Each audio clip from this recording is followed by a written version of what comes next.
Hello, everyone. Welcome to this volunteer learning session. My name is Amy Dell, and I am the Volunteer Support Services Specialist here at Meals on Wheels of Central Maryland. Welcome to this full meal volunteer learning session regarding volunteer boundaries. So just a quick note, this session is going to be recorded. So if you choose to have your video remaining off, we understand. Other quick notes, also on our presentation, we have Margot Caruzzi, Senior Director of More Than Meal Services, and Julie Hirschman, Senior Director of Volunteer Support Services. If you have any questions throughout the presentation, we encourage you to put them in the chat, and we will answer those questions as they come through. If it's more of a case-by-case question, we will respond to your question offline via email. So that's just a couple of quick notes, but we are so happy that you guys are here, ready to learn about volunteer boundaries. And next up, we have a quick agenda.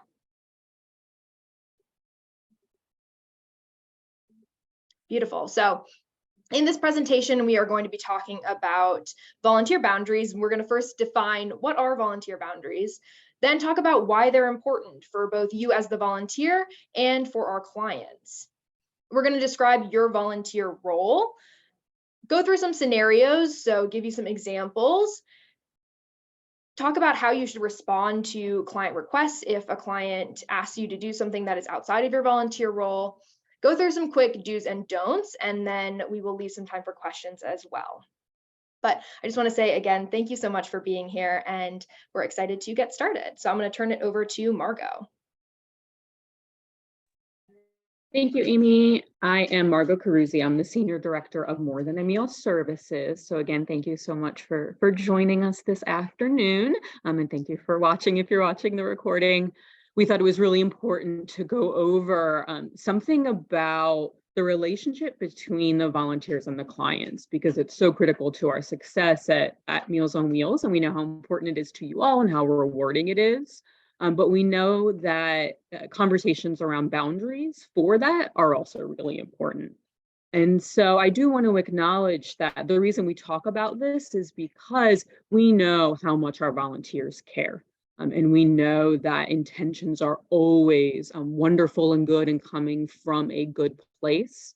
And we also know that we're dealing with a very vulnerable population. So we know that they're going to have serious needs. We know they're going to have health concerns, safety concerns. And so what this is really about is preparing you guys. So if I were to try to say what boundaries are, is they are guidelines that can prepare you. Because many of us like to be prepared, right? We don't like to be caught off guard when we get a question or a request. And so when we create boundaries and policies for our volunteer team, we really want you to think of those as guidelines that will help you be prepared for when these issues come up with clients. We do our best to be pretty comprehensive about the kinds of things we talk about. With that said, we know clients can be unpredictable too. So we may not have examples that cover everything. So you're certainly welcome to ask about those in questions. But we tried to really present examples that can carry over, right? So we might not talk about the exact topic that comes up with you and your clients, but the same answer, the same policy, hopefully will translate and will give you that preparation. So these boundaries are their preparation, they're guidelines for you guys. They are answers to questions that you will have in your toolbox, your tool belt when you're at the door.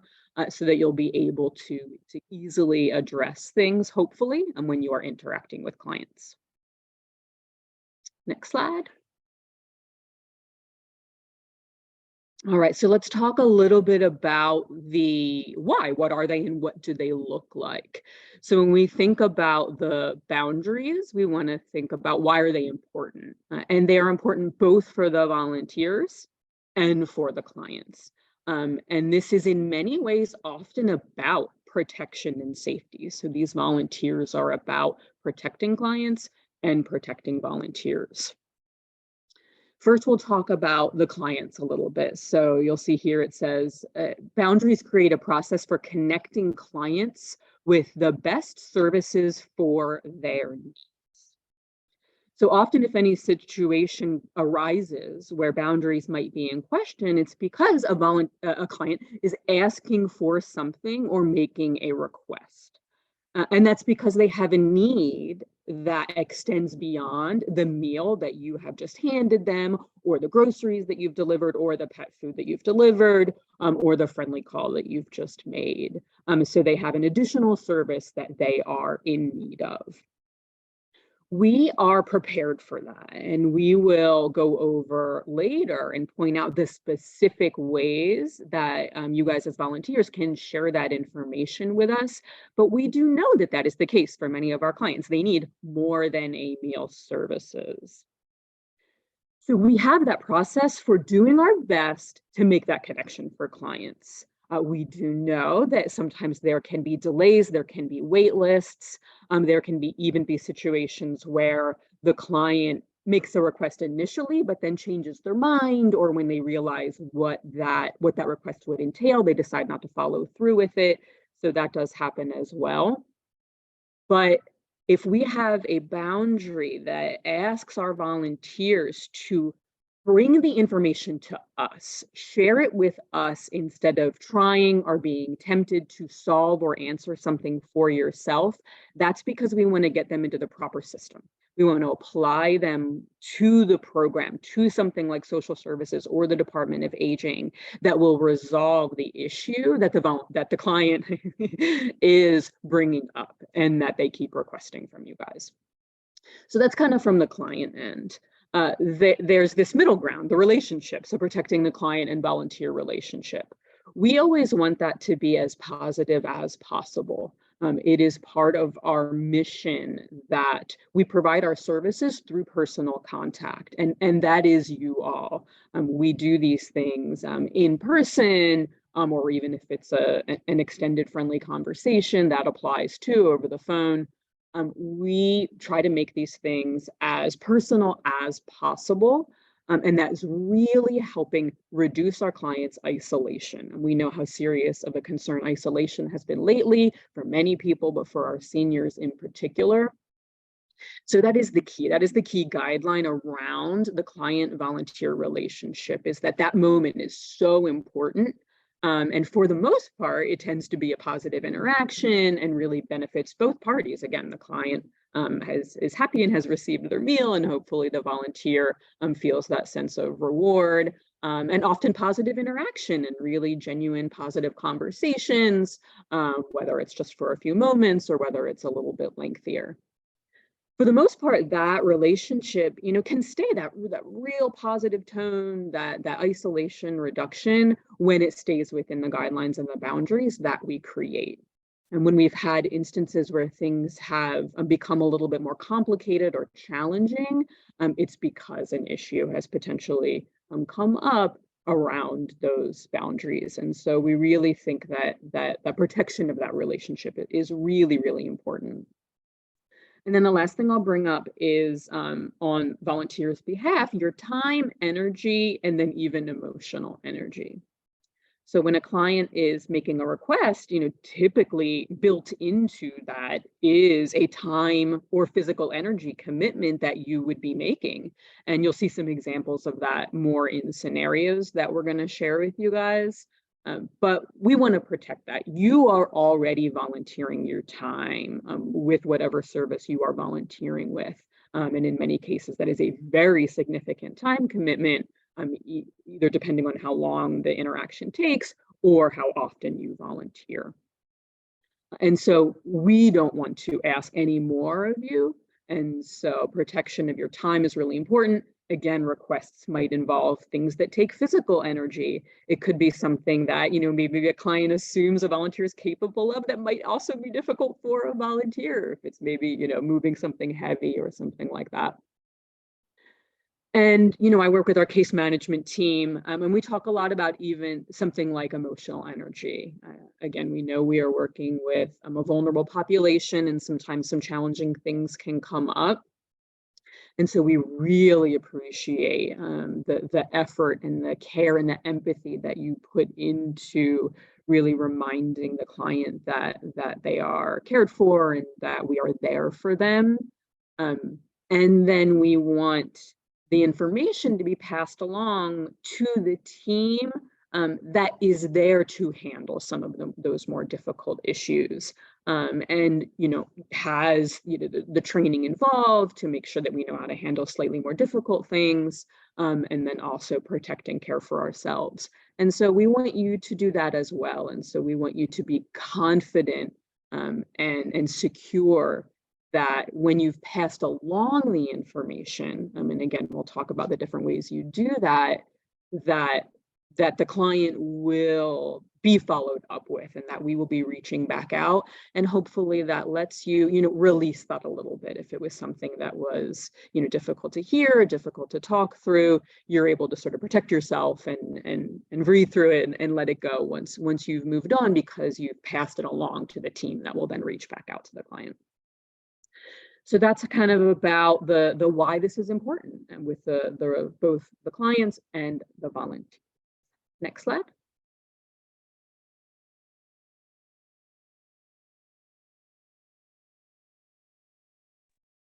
Hi, everyone. I'm Julie Hirschman. I'm the Senior Director of Volunteer Support Services. And I'm going to talk a little bit about your role. So we can't really talk about boundaries without also talking about your volunteer role and ensuring that you are comfortable and understand what is your role versus what may be outside of your role. So this is for anyone who sees or talks to a client. We call it client-based volunteering. So first and foremost, you are providing a wellness check and personal contact. So, you are the ones that are calling or delivering groceries or delivering meals. You're checking up on that person who may be living alone and may not have a lot of other people checking in. So that's sort of the wellness check. You're checking up on them just within your volunteer role and what you're doing as a volunteer.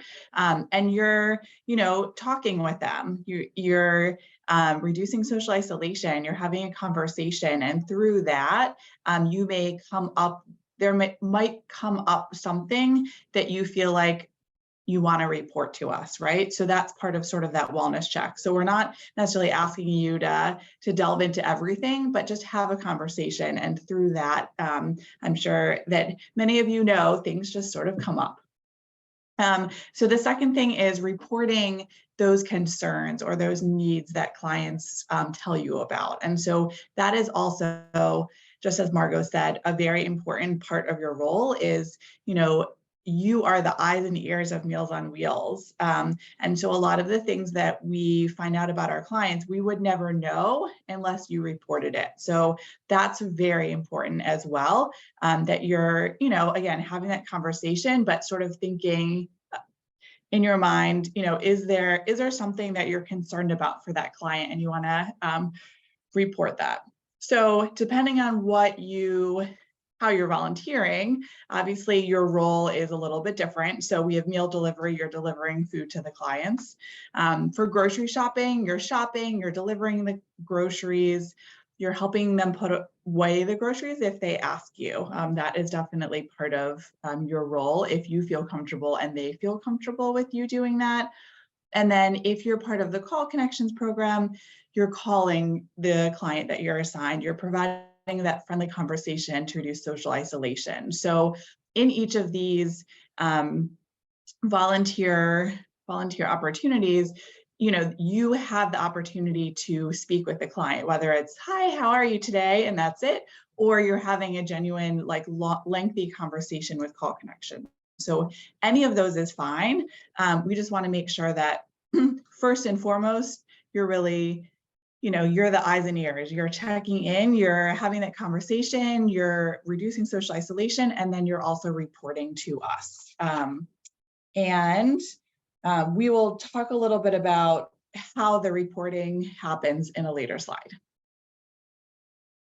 So next.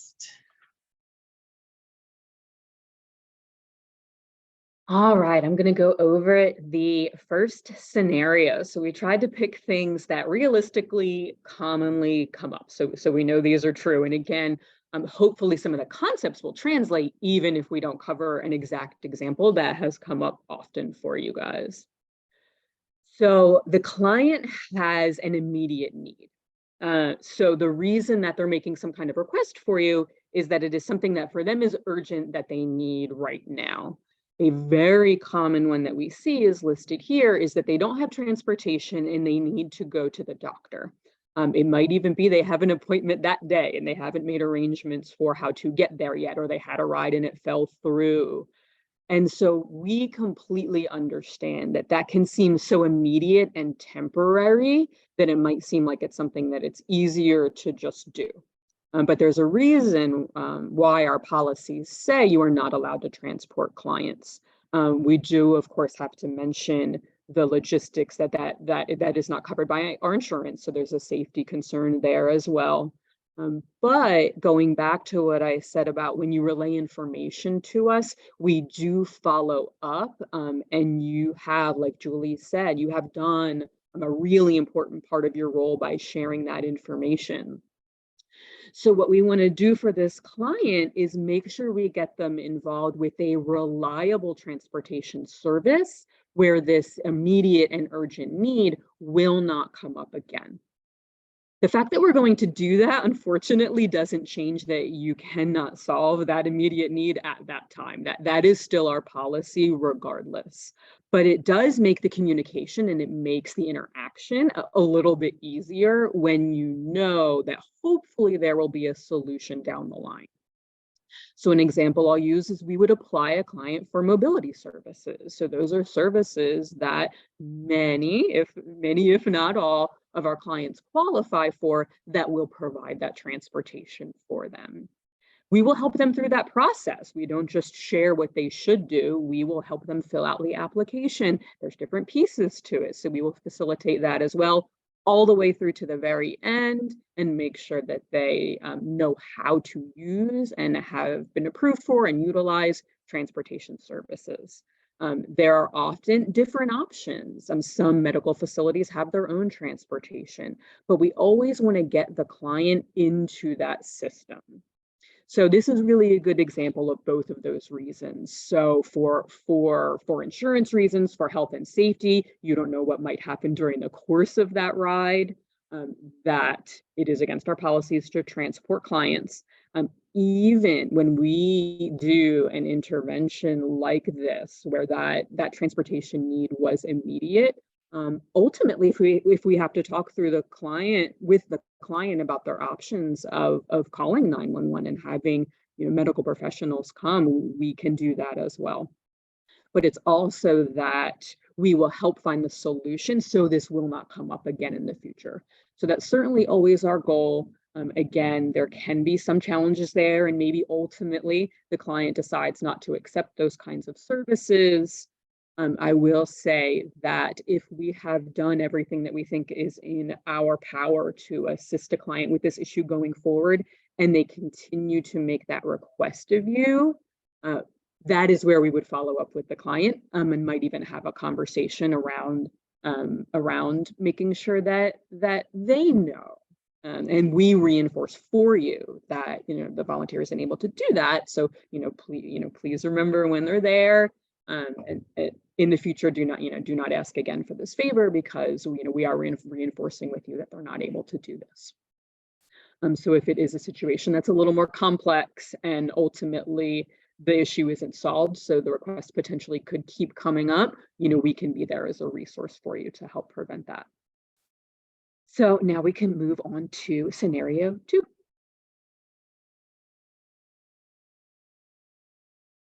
All right, so scenario 2, a client offers you a gift, whether it could be any size gift, and they are appreciative of your time, of what you're doing, delivering meals or grocery shopping, and they want to show appreciation. So there's a couple of reasons why accepting gifts is against our volunteer policy. One is, most likely the client cannot really afford to give you anything, and they may feel obligated to do so. So we want to make sure that we're putting them giving them the option to not do it. And so what we suggest that you do, a client offers you a gift is to say, you know, that I can't afford it, or I can't accept it. Thank you so much for the offer. You can also say that you're volunteering because you want to, that the client doesn't owe you anything for delivering their meals or grocery shopping or anything like that. You can, if it's cash or a check or some kind of money, you could say that if they really want to do something, that we would prefer them to donate it to Meals on Wheels to help support the Meals on Wheels in general, but that you are not really permitted to take a gift. We also wanted to say that it is against our policy for you as a volunteer to give the client a gift. For a number of reasons. One is if you give them a gift, then they may feel obligated to give you one back. And then we're sort of like in this cycle of feeling obligated. Or they might feel bad if they really can't give you anything.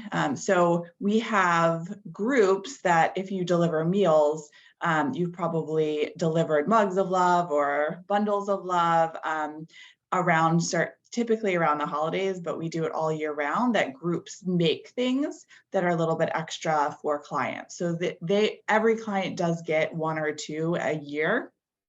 And that's a gift from Meals on Wheels. So we want to be sure that the clients don't feel like they have to give you something as a thank you for volunteering, because you are volunteering out of the goodness of your heart. So that's a little bit about the gift giving. We'll move on to the next slide.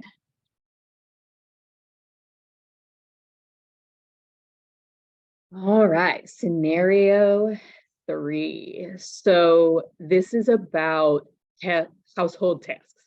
So simple things that might arise, that might even seem, again, quick, easy. It's something that you potentially would have the time and energy to do, but there are still reasons why that our boundaries say that unfortunately you are not able to do these things. So general household tasks, but examples might be they need help with cleaning. This is one that genuinely comes up often. Many of the same reasons why a client would have meals delivered is a reason why cleaning their home might be very difficult for them. Another example might be writing checks. Maybe if they're having difficulty with their hands writing or seeing. And another might be making appointments. So again, that can seem quick and easy. That's making a phone call. I'll try to touch on really quickly all of them, because they're good examples of different reasons why there's boundaries around that. And I'll kind of work backwards.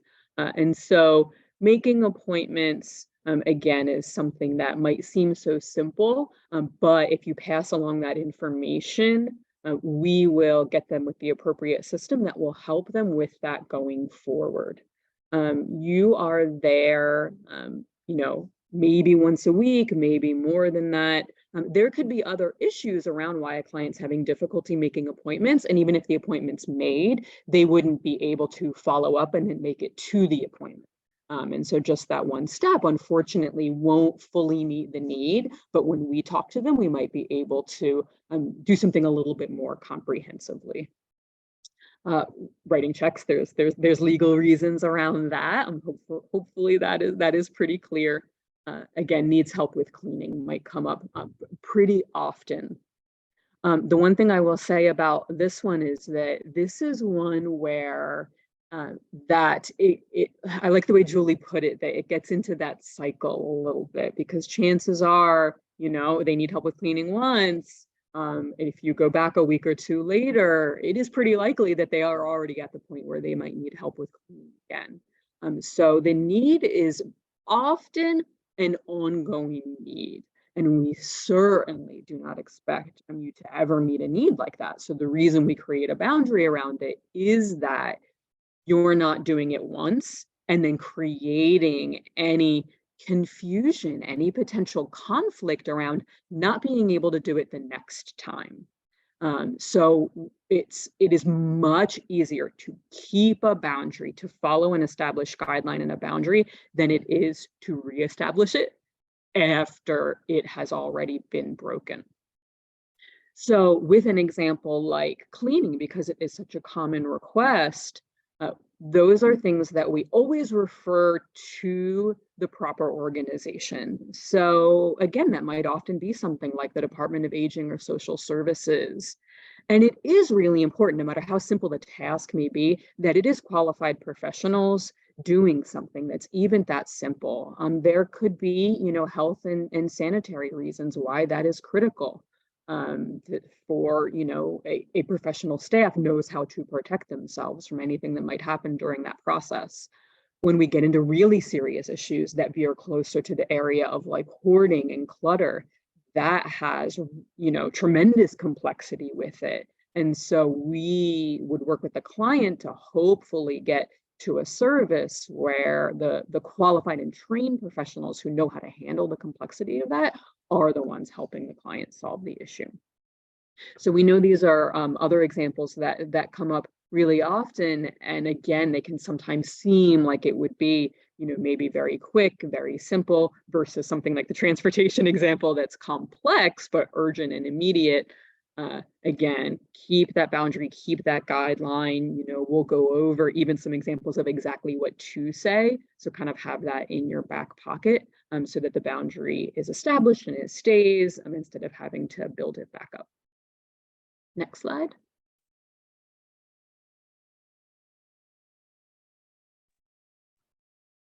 So we know that for some of our volunteers, you might not have known that these boundaries exist and that these policies on our end exist. And we understand that if you were kind of crossing those boundaries and completing those tasks that fall outside of your volunteer role and you didn't know, that's not on you, you just didn't know.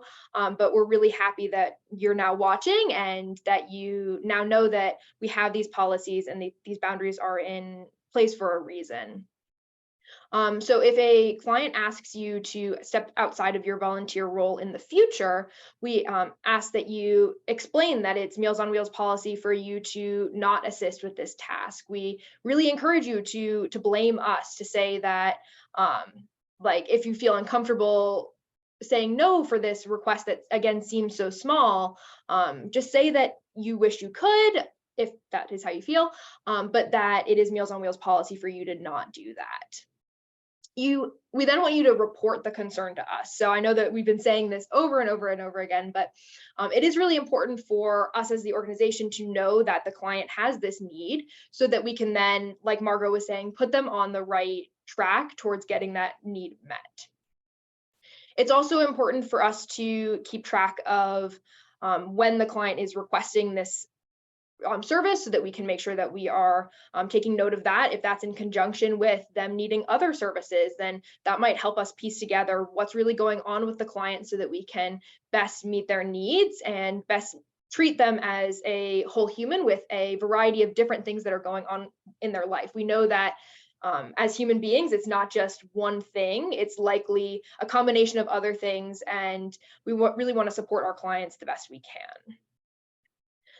And then step 3 is please do not assist with that task. So that one's kind of self-explanatory, but we really do appreciate what you guys are doing. And we just want to make sure that the clients know that you're volunteering, again, like Julie said, out of the goodness of your heart, and that we as the organization will reach out to that client. We will follow up, and that by reporting the concern and sending us that information, you are doing your part, and you should feel like you did your best, you did your part, and that we will take care of it from there.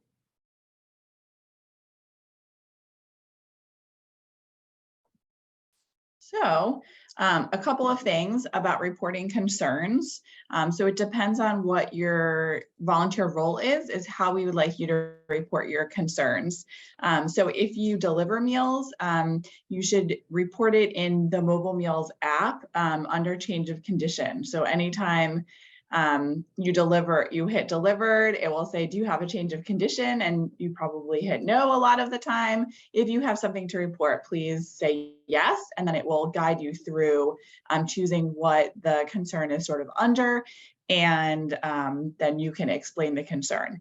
Please explain the concern to us, because it's hard if you say it's like a health safety concern, but that's it.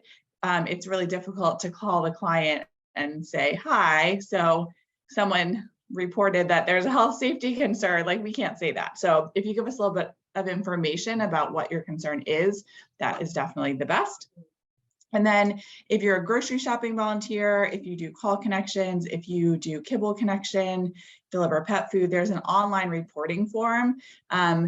You report the hours you spend volunteering, the miles you spend driving, lots of other things, in addition to any concerns that you may have. I do want to point out that when you report a concern, you may not hear back from a staff person. And there's actually a whole other training that we did about the client concerns and how the process works from the inside of Meals on Wheels. So I encourage you to watch that one. We do look through every single concern. We do act on it at the best that we can. Margot's team does all of that, but you may not hear back for a variety of reasons. And again, that is laid out in a totally different training. And then a couple of things that we've talked about. Please don't transport a client, as Margot said the reasons earlier. Please don't give or accept gifts. Please don't clean a client's home, make calls or arrangements on behalf of a client. And just remember your volunteer role your volunteer role is a role for a reason, and we'd like you to stay within that. And we have processes in place in order to address client needs, which is the best for the client and also for you as the volunteer. So those are all of the don't things. And then I know that a couple of people have put questions, comments in the chat. So if you have other questions, please put them in the chat so we'll spend a couple minutes on answering questions. Yes, so thank you, Julie. Yes, please everyone put questions in the chat. I do also want to note that if you have specific questions about a specific client that you're thinking of now, that like, oh, maybe I have been stepping outside my volunteer role and you want to tell us about that, you can always send us an email, kind of talk us through what's going on, or the next time that you are delivering or calling, whatever your volunteer assignment might be, putting it in that either change of condition or your weekly reporting form so that we can follow up on what's been going on. Again, we understand that you may have done this in the past. And so if a client asks you to continue doing that, you can always just say that I just learned that it's Meals on Wheels policy for me to not be doing this, so I am not able to do that anymore. So I just wanted to briefly follow up with that as well. So I do see some questions in the chat, but I do actually want to start with something that I missed in this presentation. So that's on me, sorry guys. So when we talked about the volunteer role, we listed out your volunteer role for meal delivery, call connections, and the grocery assistance program. Julie, what is the volunteer role for Kibble Connection?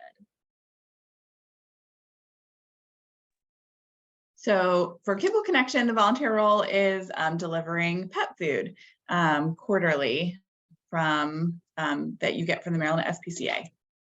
Great question. Shout out to all our kibblers out there. That was not a slight, not including you. I just forgot. But now we know the volunteer role for Kibble Connection. So beautiful. Okay, so I am going through some of these questions and I will continue to ask them. So if a client has a birthday or if you want to wish them a happy holidays, can you send or write them a card? So that question is for either Margot or Julie, whoever would like to take that question.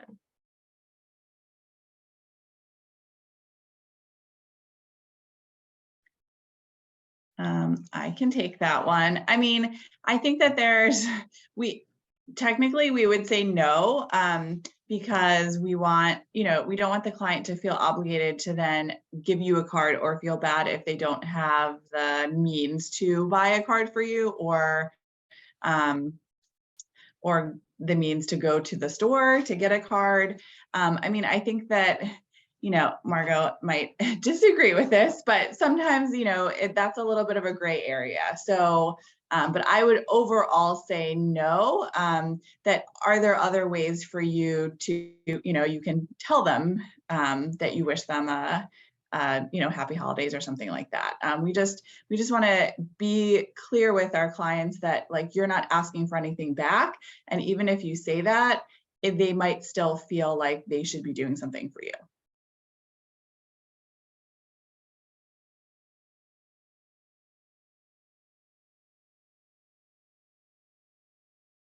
Thank you, thank you. Okay. So I would like to talk about this one as well. If a client is temporarily placed in a nursing home, is it ever appropriate to visit them? Margot.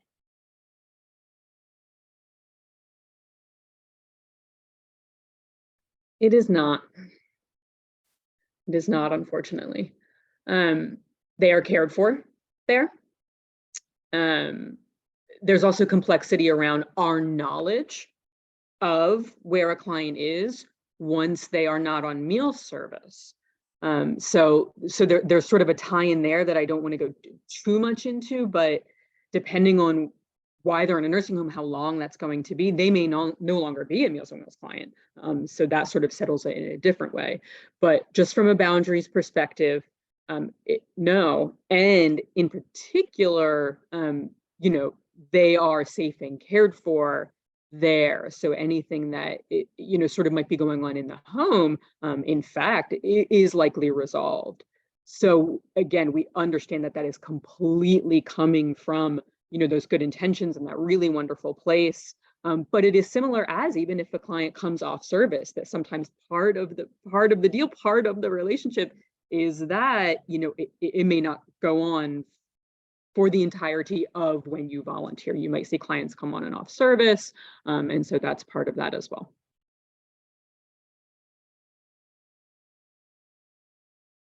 Awesome. So another question, why is it called change of condition? We had no choice. That's why. I did see that in the chat. Yeah, I wanted to bring it up just because it's funny. We tried to change it, we can't. We're with you. It's a nationwide database term. And we acknowledge that, that it may be the first time. So we leave that up to your best judgment of what you report. You are welcome to report something that is not at all a change, but that is still a concern. So appreciate it. And yes, we understand.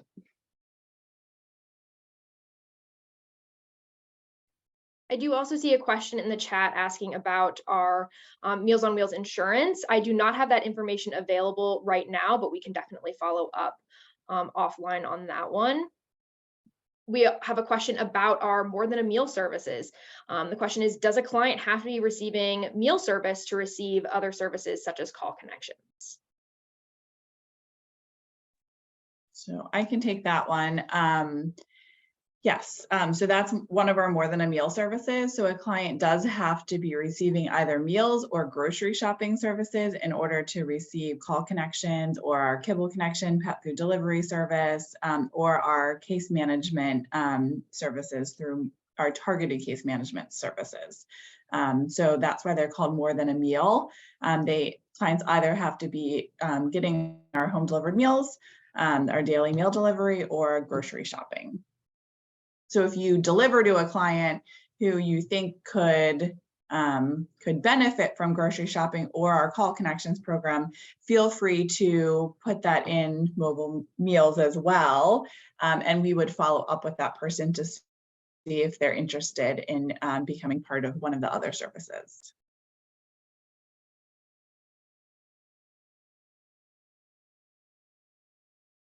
And I see a follow-up question to that. Can clients receive More Than a Meal services if they're on the GAP wait list? And I want to say no to that. Unfortunately, they have to be completely matched with a client.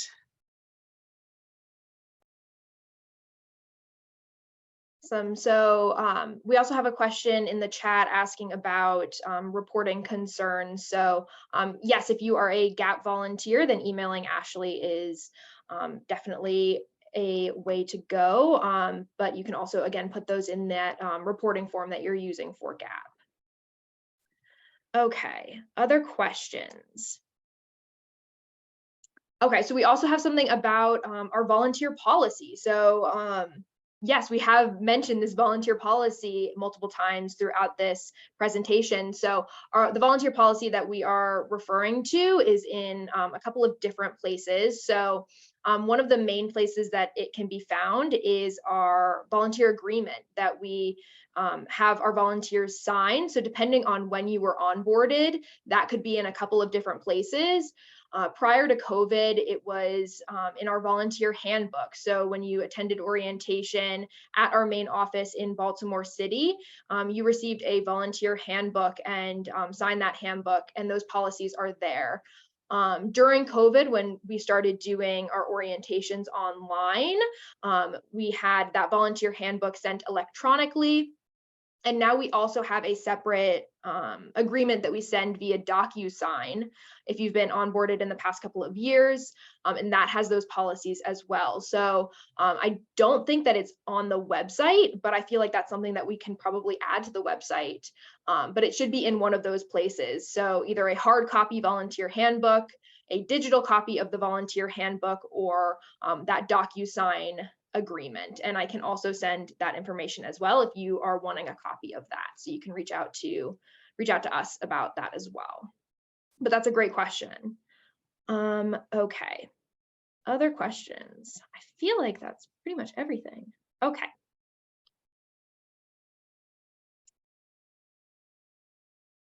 Okay, so we have a question more in depth with the change of conditions. So I would reference you to that client concerns volunteer training that we did. That is on the website. I know that one for a fact.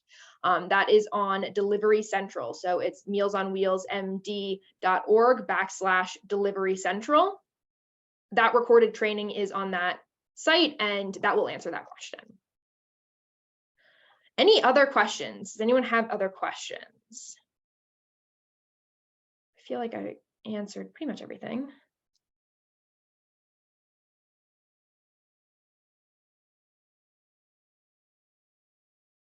Another question, can we be notified when a client dies? That is also something that we talk about with our client concerns training. So I would point you towards that one as well.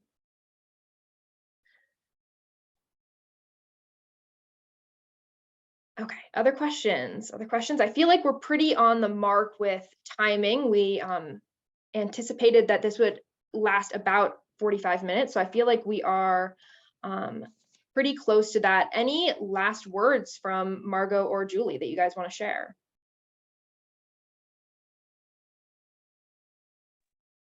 I mean, I would just say, we just really want to thank you all for volunteering at Meals on Wheels. We really depend on our volunteers, for everything that we do. And we appreciate, everything that you want to do to help the clients. And we're hoping that this shed a little bit of light on how we can protect you all and also help our clients more efficiently and better, and help them with lots of different items that may come up. So again, we really thank you.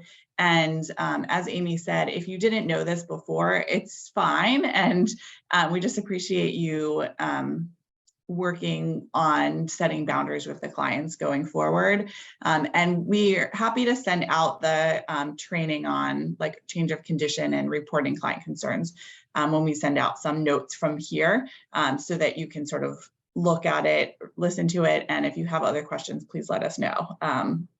It's certainly, we know that you care about our clients, as Margot said in the beginning, and we care about you. So we want to make sure that everyone is having a good experience.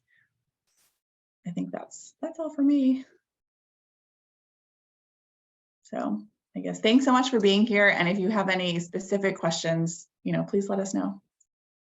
Yes, thank you guys so much for being here. So if you want to shoot us an email, volunteer@mowcm.org. All of you should probably have that email already, but if you don't, there it is. And we just, again, thank you guys so much for volunteering and for being a part of this training. I hope you have a great rest of your day and a good weekend.